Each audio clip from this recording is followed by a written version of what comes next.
Negative or self-sabotaging thoughts are thoughts usually associated with negative emotions that imply that a bad outcome will occur. Having these thoughts guide your subconscious toward that negative outcome, which makes it more likely to manifest. They're not controllable and pop up without you noticing. By the time you notice, you're probably halfway through your fake scenario. Why do we have them? Self-sabotaging thoughts stem from a fake sense of control. 97% of the things we worry about don't actually happen, and in the small chance that it does happen, 30% actually happen the way we think it is. Whether you believe in Neville's teaching or not, we can all agree that having a negative mindset causes you to tilt toward unfavorable outcomes or actions. We have those thoughts so we can think, "See, I knew this would happen," after some bad outcome in an attempt to regain control. Think about it like this: the 4D produces 3D.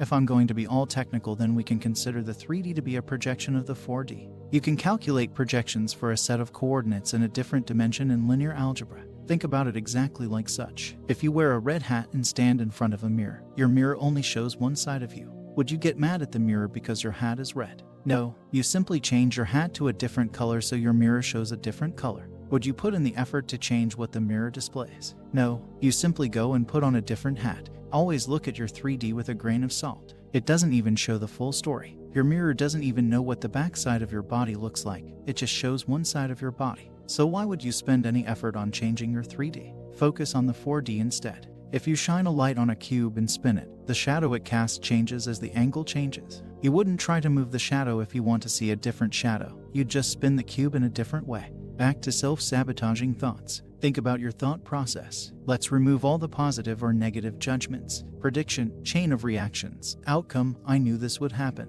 When you start to have bad thoughts or over-analyzing things, pause for a second and identify the thought. Do not try to push it away because it's just a thought or mere shadow. Strip away all emotions and look at them plainly. Now acknowledge the thought and thank it for looking out for you. You have control now. You don't try to gain control because trying implies that you don't currently have it. Instead of having self-sabotaging thoughts as a way to regain control, know that you don't need to get control from anywhere. You are in charge of this reality. Once you accept this, try to apply a different emotion to this chain of thoughts. Good prediction, greater than chain of reactions, greater than good outcome, greater than I knew this would happen. This is the exact same thought process, just flip to a different emotion.